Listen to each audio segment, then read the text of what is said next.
Meus irmãos, minhas irmãs, livro de Tiago, recados de Deus para o nosso tempo. E atribui-se, Cosme, a Tiago, o irmão sanguíneo de Jesus, a escrita desse livro, né?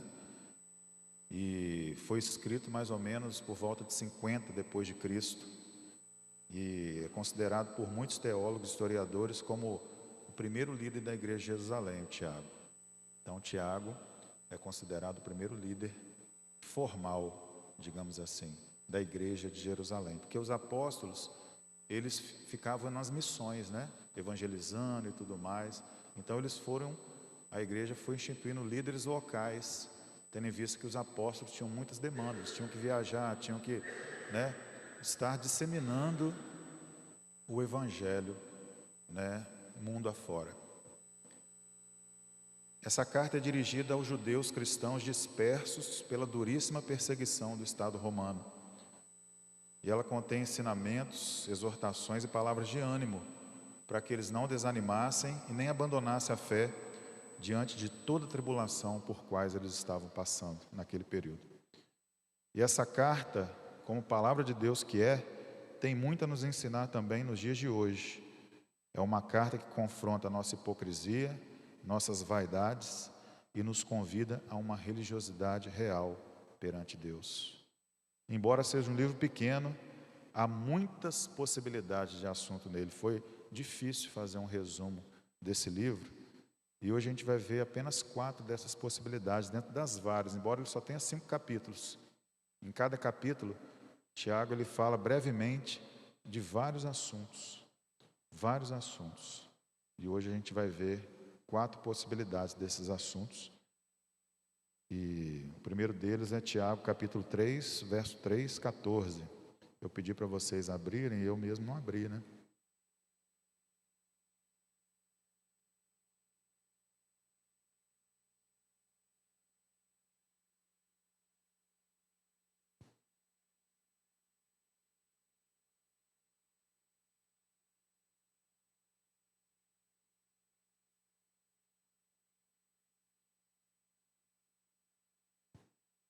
Cadê o Tiago, gente?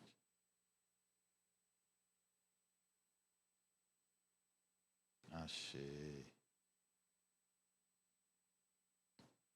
Primeira questão que nós vamos ver hoje é o problema da língua. Tiago 3, 4 a 12. Vede também os navios, embora tão grandes e levados por ventos impetuosos, são conduzidos por um pequenino leme para onde o timoneiro quer. Assim também a língua é um pequeno membro do corpo, mas se gaba de grandes coisas. Vede como um grande bosque é incendiado por uma faísca. A língua também é um fogo. Sim, um mundo de maldade. Ela é colocada entre os membros do nosso corpo, contamina todo o corpo e põe em chamas o curso da nossa existência. Forte, né? Sendo, por sua vez, posta em chamas pelo inferno. Pois toda espécie de feras, aves, répteis e animais marinhos doma-se e tem sido domado pelo gênero humano. Mas nenhum homem pode domar a língua. É um mal que não se pode conter, está cheia de veneno mortal. Com a língua bendizemos o Senhor e Pai, e com ela amaldiçoamos as pessoas feitas à semelhança de Deus. Da mesma boca procede bênção e maldição. Meus irmãos, isso não deve ser assim. Será que da mesma fonte pode jorrar água doce e amarga? Meus irmãos, acaso uma figueira pode produzir azeitonas, ou uma videira figos? Tampouco uma fonte de água salgada pode dar água doce. Temos que vencer a tentação de falarmos o que quisermos, a hora que quisermos e do jeito que quisermos. Vou repetir. Temos que vencer a tentação de falarmos o que quisermos, a hora que quisermos e do jeito que quisermos. Com a nossa boca podemos levantar vidas, mas também nós podemos destruir vidas. Deus quer que usemos a nossa língua para a glória dEle, para abençoar, para edificar. O contrário disso é procedência maligna. Nossa boca, a nossa língua, Nós precisamos fazer o exercício mental, porque antes de sair pela boca, nasce no nosso coração, nasce na nossa mente. E nós precisamos fazer esse exercício, não nos deixar ser levado pela emoção, porque depois que sai daqui e atinge o coração de alguém, complica muito. Então nós precisamos fazer esse exercício. E aí eu vou falar uma coisa que eu sempre digo, né? Quando a gente ouve essas mensagens assim, a gente sempre pensa assim, fulano tinha que estar aqui. Não, é você e eu. Deus está mandando eu e você controlar esse troço peçonhento, como a Bíblia diz, que fica na nossa boca, na nossa língua. Minha língua coça também, irmãos. O quê? Coça. Mas nós não somos bicho. Alguém aqui é um cachorro? Não. Alguém aqui é um leão? Não. Nós somos racionais, não é? Uma das possibilidades de semelhança com Deus, nossa, é o poder pensar, poder, né? Antes de agir. Então vamos buscar a Deus em relação a isso. Parece simples, irmãos, mas não é. Na verdade é simples, né? Mas simples não significa ser fácil. A questão é que nós sempre achamos que é com o outro. Tem uma fala de um filósofo que eu gosto, Jean Paul Sartre, que ele diz assim, o inferno é o outro, né? Nunca é a gente, é sempre o outro, né? Mas não, o inferno é você mesmo. Você olha lá no espelho e fala assim, ó, eu sou problemático, eu tenho que melhorar. Essa língua minha tem que ser usada para abençoar. Minha boca tem que ser usada para pacificar. Isso não significa ser omisso. Isso não significa concordar com o que é errado. Mas nós precisamos sempre medir as nossas palavras, porque senão até uma verdade dita sem amor é pior do que uma mentira. Pior do que uma mentira. Se nós falamos qualquer coisa, ainda que seja a maior verdade do mundo, sem medir as palavras, se torna uma agressão violenta e pode ser pior até mesmo que um xingamento, porque usar o bem para fazer o mal é algo surreal. A segunda coisa, o problema da cobiça, Tiago 4, 1 a 10.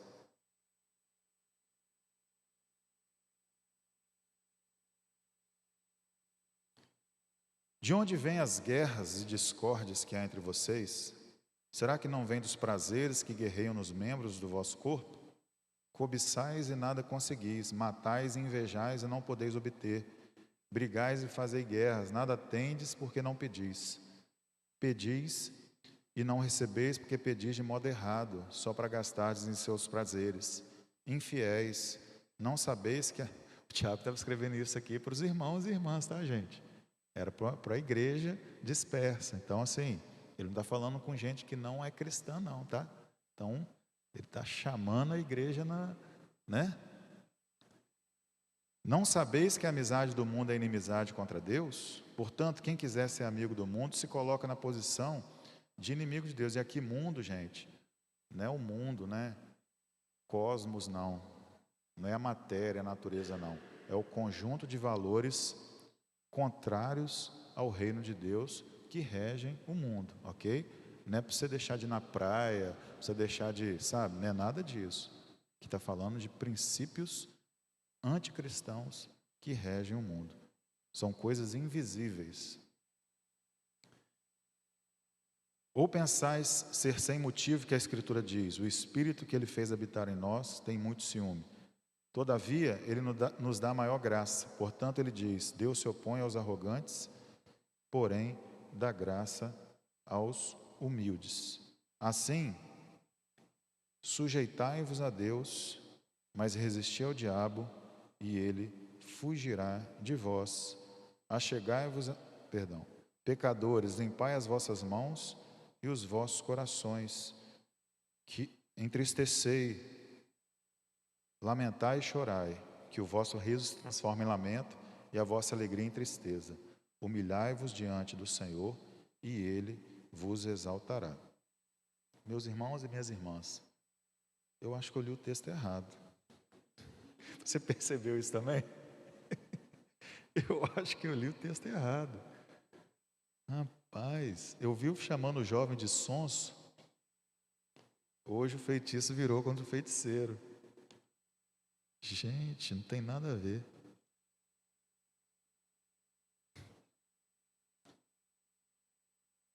Viu? Eu estou sendo... Ah, tá. Ok.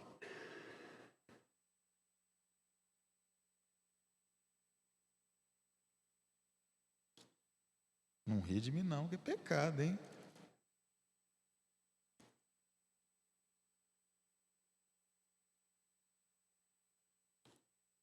Gente, eu vou pular esse, eu vou para o outro, porque eu simplesmente confundi o texto. Hoje é só pelo YouTube, então não tem tempo para acabar o culto hoje. Não é isso, Adrieli? Tá, eu vou ler só esse versículo aqui, que eu não vou achar, mas esse versículo é o 4:2. Cobiçais e nada conseguis, matais e invejais e não podeis obter, brigais e fazeis guerra, não tendes nada, porque não pedis, pedis e não recebeis, porque pedis de modo errado, só para gastar em seus vossos prazeres. Ou seja, não podemos dar vazão às nossas cobiças, elas podem nos levar a cometer atrocidades inimagináveis.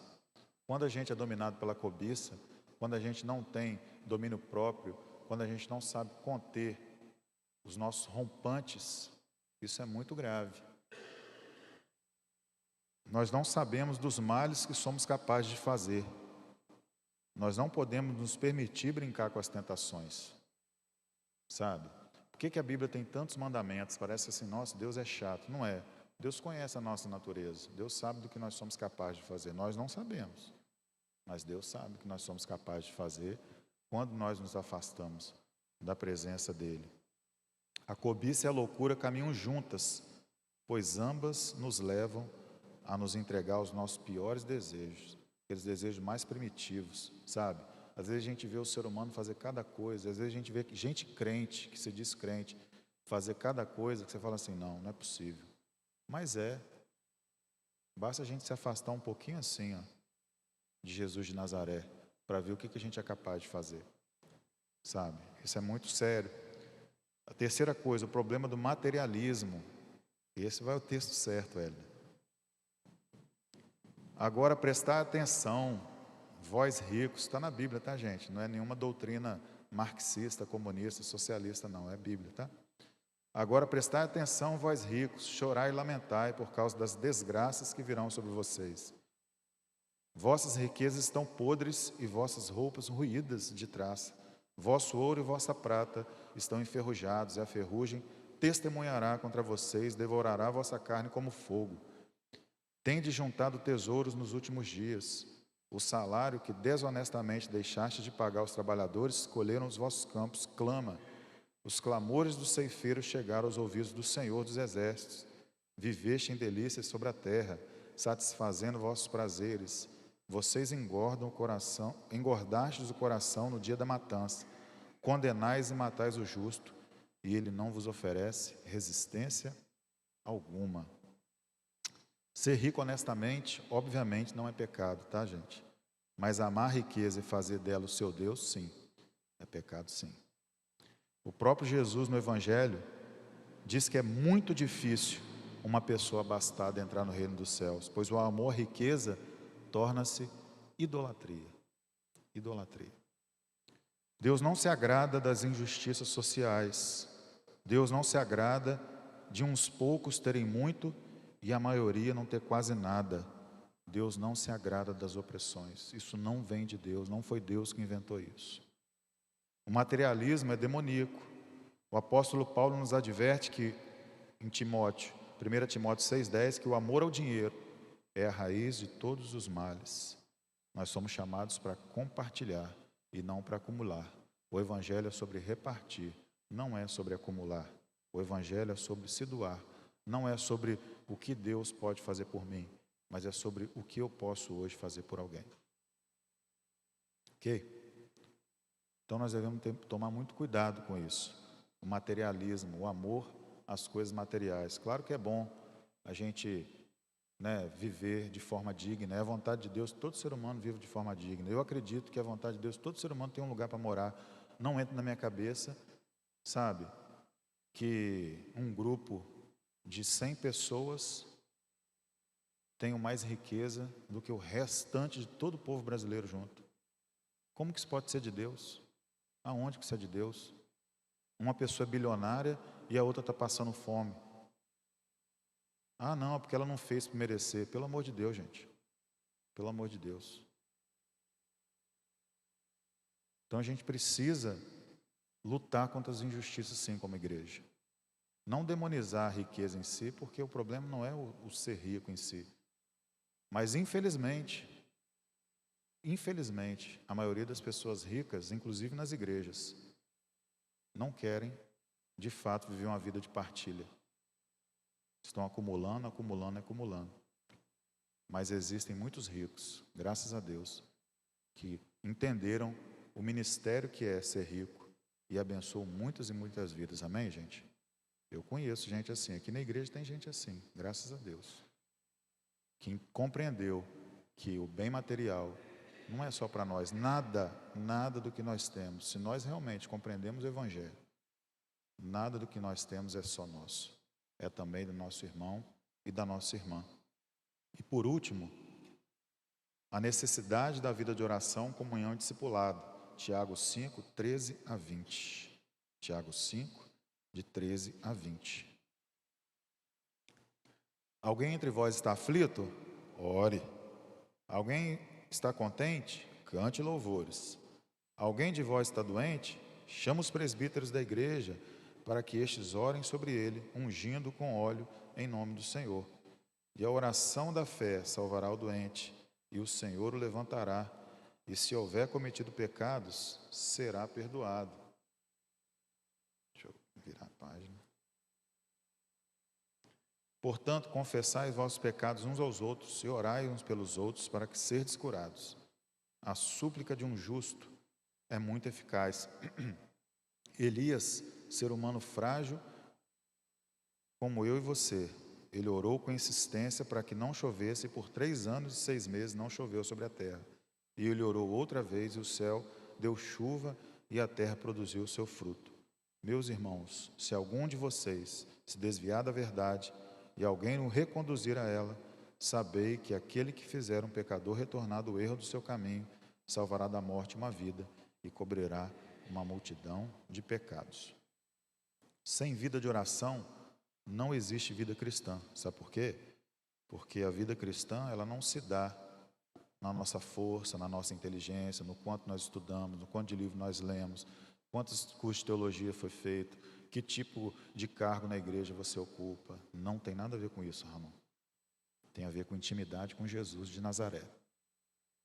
É possível ser tudo isso que eu falei aqui, estar distante de Jesus de Nazaré, um tanto, ao ponto de Jesus de Nazaré dizer para os detentores do saber teológico e eclesiástico da época o seguinte: as prostitutas e os publicanos entram no reino de Deus antes de vocês.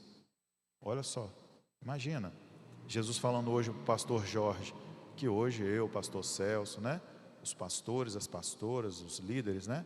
São os fariseus dos dias de hoje. Os líderes religiosos dos dias de hoje. Imagina, Jesus virando para mim e falando assim: ô pastor Jorge, deixa eu te falar um negócio aqui. Eu conheço sua vida. As prostitutas e os pecadores estão entrando no reino de Deus antes de você. Sabe por quê? Porque você tem aparência de religioso, é até pastor, mas você, o seu coração está distante de mim. Distante de mim. Triste isso, né? Imagina ouvir isso de Jesus. Os pastores da época de Jesus ouviram isso. Na verdade, as piores palavras de Jesus no Evangelho, você pode olhar lá, são para religiosos falsos. Nani. As piores palavras de Jesus. As melhores palavras de Jesus, sabe para quem eram? Para o quadripé de rejeitados do Evangelho. Os pobres, as prostitutas, as mulheres e os samaritanos. As melhores palavras de Jesus eram para essas pessoas que eram alijadas, colocadas às margens, inclusive pela elite religiosa da época. Quem mais deveria cuidar dessas pessoas era o que rejeitava essas pessoas. Então, meus irmãos e irmãs, nós precisamos ter isso em mente. A vida cristã, ela não se dá simplesmente pelo nosso conhecimento, não mesmo, mas pelo tanto que nós estamos dispostos a imitar Jesus de Nazaré e a nos esvaziar, Eugênia.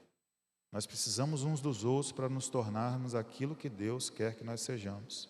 A vida cristã verdadeira se constrói também a partir do relacionamento nosso uns com os outros. Por isso que Tiago diz, olha, vocês precisam estar juntos, vocês precisam confessar pecados uns aos outros, vocês precisam se relacionar, vocês precisam ser igreja de verdade. Conviver.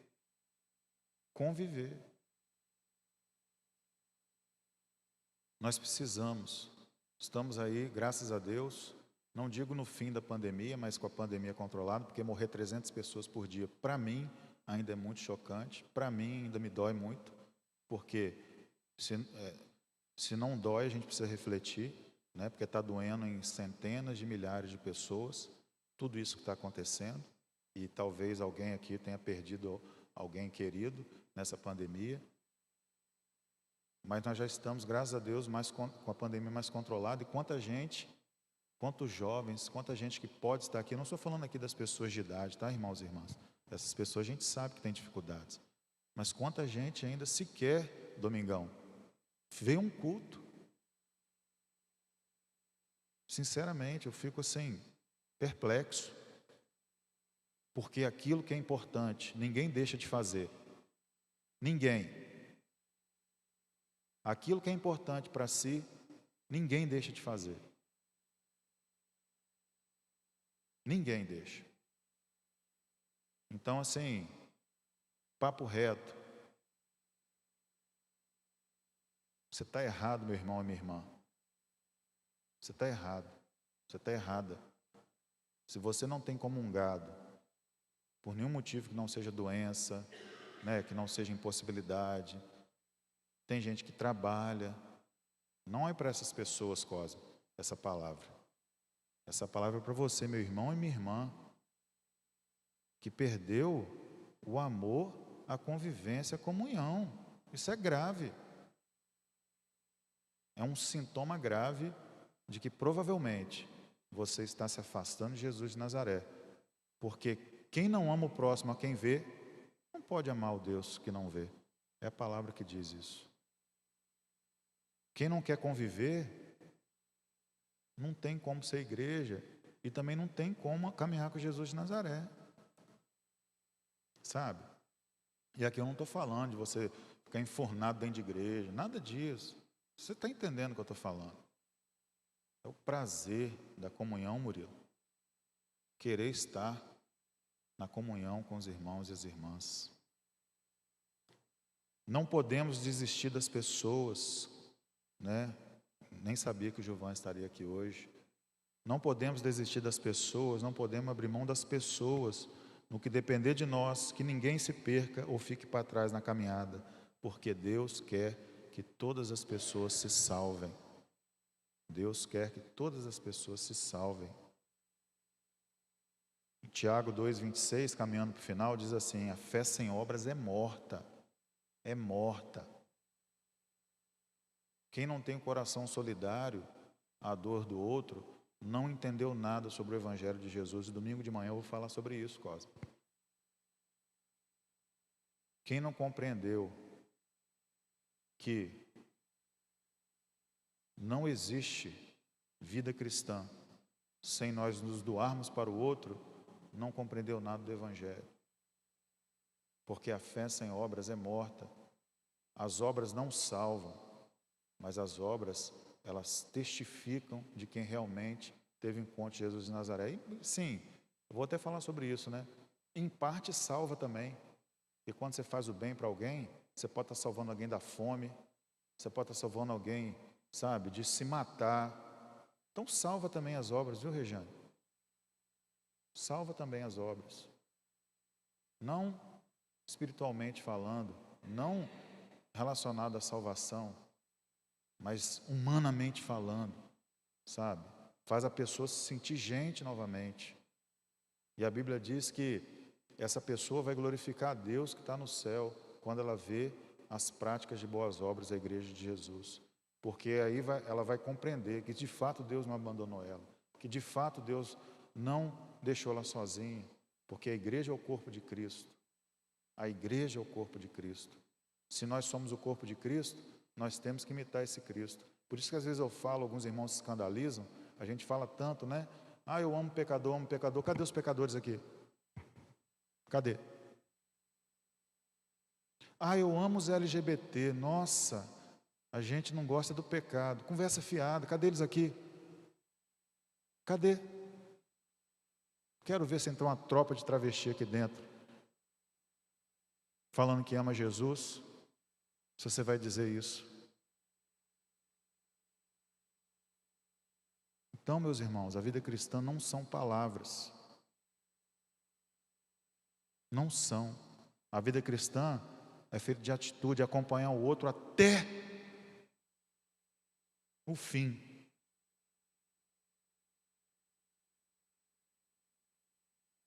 Até o fim. Acompanhar o Gilvan até o fim.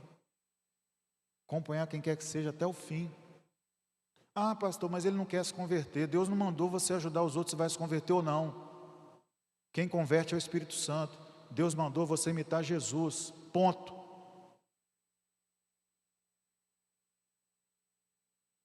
Você entende isso? Só que dá trabalho, né?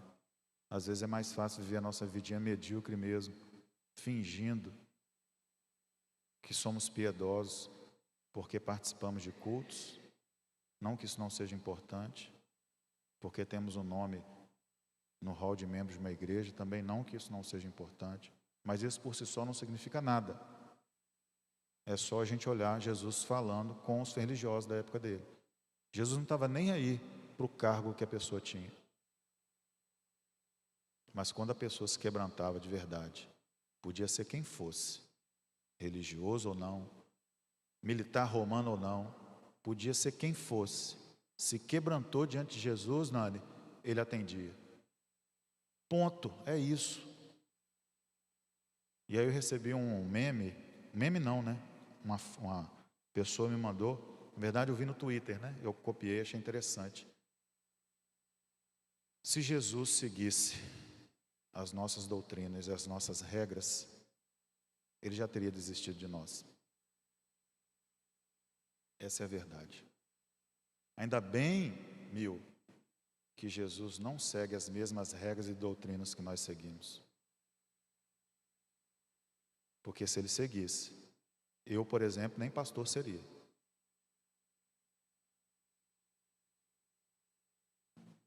Porque é assim que a gente tem que se olhar quando a gente lê a Bíblia. Está falando é comigo.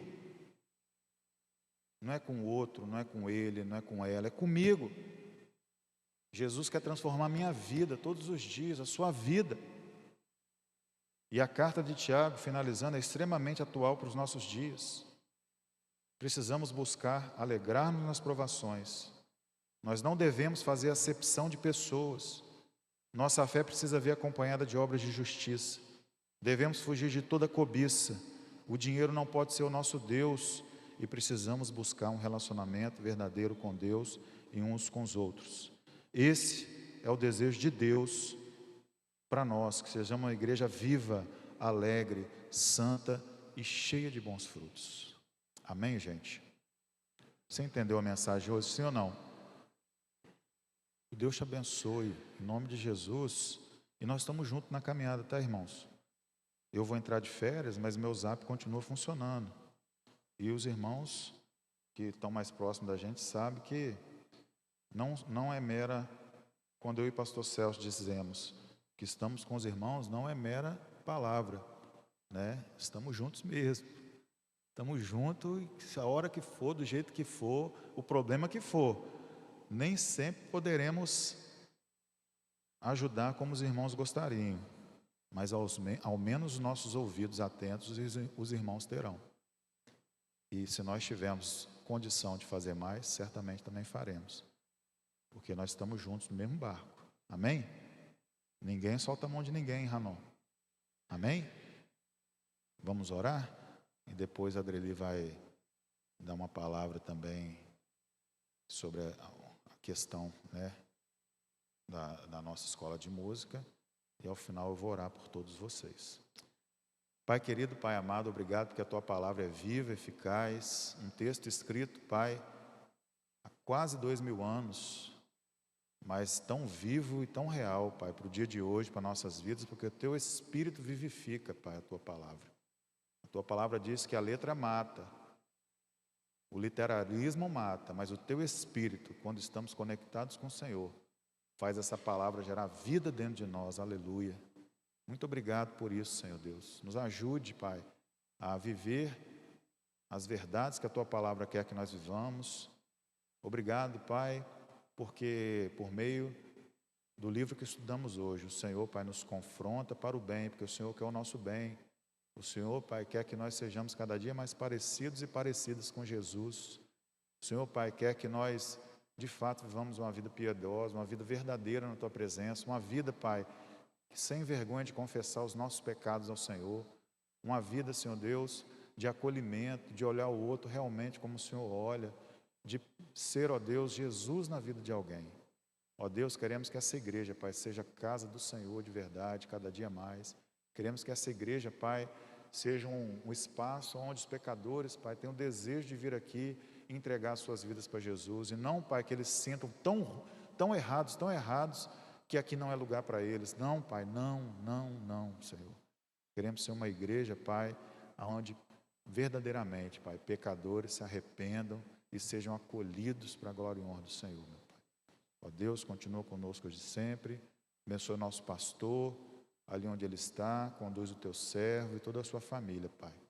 Em nome de Jesus, amém.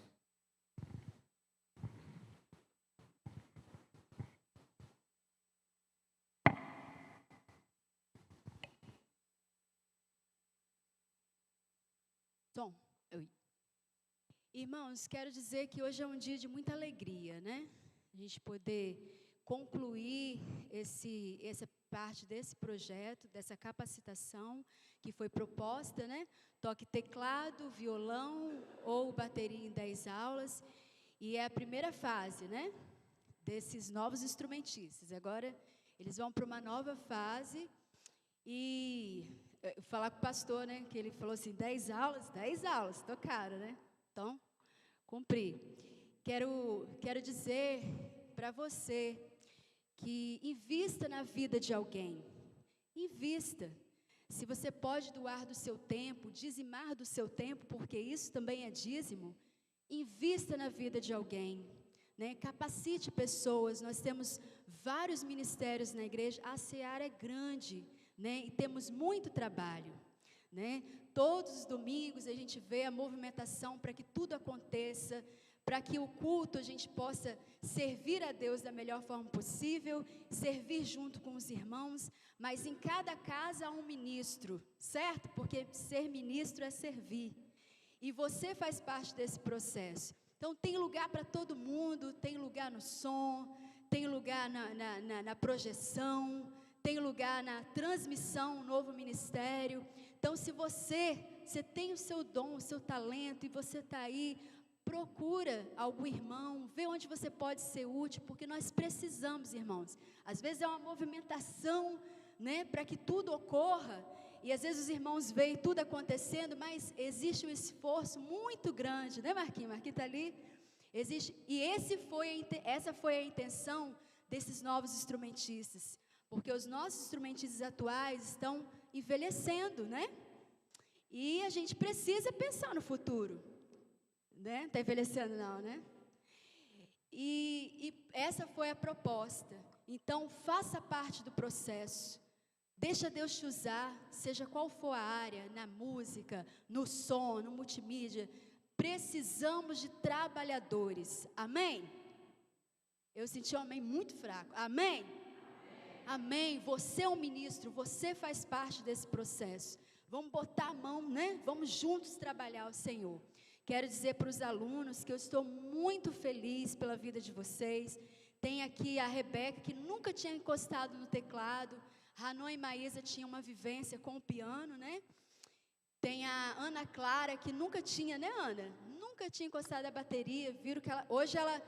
Vou mandar um abraço para a Bia, que ela deve estar assistindo o culto. Ela não pôde estar aqui, mas a Bia é aluna do Sandro também. O Caio também é aluno do Robinho. Cadê Robinho, que eu não estou enxergando? O Caio é aluno do Robinho também, não pôde estar aqui, porque está na semana de prova, né? Então, tinha mais 2 alunos para poder tocar. Então, eu estou muito feliz. Isso é só uma etapa, tá? Que vocês estão assumindo hoje diante da igreja, como novos instrumentistas. Vão ver eles muitas vezes tocando aqui. Orem pela vida desses adolescentes, né? Desses jovens, né? Orem, e invista em alguém. Eu estou aqui hoje porque a minha igreja na época investiu em mim, amém? E eu quero agradecer a vida dos irmãos que juntamente comigo, né? Pegaram ali, não, vamos fazer parte disso. O Sandro se dedicou com as meninas, o Robinho, né? Robinho gravou até videoaula, né? Às vezes ele fazia até aulas extras, né? Eram 10 aulas, mas às vezes ele pegava um horáriozinho. Cada professor foi ali se adequando e para a coisa acontecer. Então eu quero chamar o Robinho, quero chamar o Sandro aqui à frente. E eu vou pedir ao pastor que ore a Deus pela vida, né, deles. É muito bom a gente gerar frutos, né? E é para isso que a gente está aqui. Nós temos que gerar frutos. Vem os alunos também, todo mundo junto aqui. Você viu que mesmo, né, já pregando tantas vezes, você viu que eu também me perdi aqui e fiquei... Isso acontece com todo mundo, gente, tá? Então, faz parte. Eu não vou deixar de pregar por isso. Não deixe de tocar por isso, tá bom, Rê? Domingo, isso aí. Não deixe as barreiras impedirem de você chegar lá, porque você vai chegar lá, em nome de Jesus. Amém? Vamos ficar de pé, gente? Vamos estender as mãos sobre... Só que não pode deixar ele dormindo, meu irmão. Pode ficar sentadinho com ele. Deixa ele dormir. O Robinho, calma que o Robinho está quase chegando. Chegou. Vamos estender as mãos. Pai querido, Pai amado, nós queremos louvar o Teu nome, ó Deus, pela vida da irmã Adreli, pela sua dedicação. Obrigado, Pai, pela liderança abençoadora que ela tem exercido aqui em nossa igreja.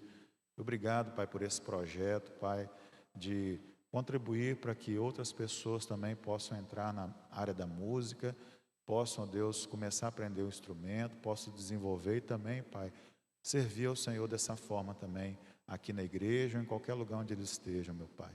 Obrigado, Deus, pela vida do Sandro, do Robinho também, que compraram, ó Deus, essa ideia junto com a Adreli e estão abençoando, Pai, essas vidas, Pai. Que o Senhor possa cuidar desse projeto, que o Senhor possa, Pai, continuar colocando no coração, Pai, dos alunos e das alunas o desejo de aprender, o desejo de avançar e que nenhuma barreira, Pai, possa ser impedimento para que eles possam avançar. Pelo contrário, Deus, que as barreiras, Pai, sejam um impulso do Senhor para que eles possam avançar e avançar para a glória do Senhor. Abençoe toda a nossa igreja. Obrigado, Deus, por essa igreja amada, essa igreja acolhedora. Continua derramando sobre a Igreja Batista Monte Sinai as tuas mais ricas bênçãos. Louvado seja o teu nome, Pai. Em nome de Jesus, amém e amém. Graças a Deus. Vai ter mais música? Amém, gente. Estamos chegando ao final de mais um culto. Viu? A Regiane não desistiu, ela vai tocar de novo. Glória a Deus. Que Deus possa abençoar a sua vida, tá, gente? Eu vou sentir saudade de vocês, tá bom? Nas minhas férias, mas é rapidinho, passa rápido. Se Deus não me levar para a glória nas minhas férias, é bom, gente. Por que não? Embora eu vou ficar triste, assim, não vou ficar triste, né? Quem vai ficar triste é quem ficar, né? Mas assim, certamente, né, Deus não nos recolhendo para a glória celestial, estaremos de volta em janeiro, se Deus quiser, para a glória dele. Deus te dê um final de noite abençoado e que você possa cada dia mais buscar ao Senhor Jesus, tá bom?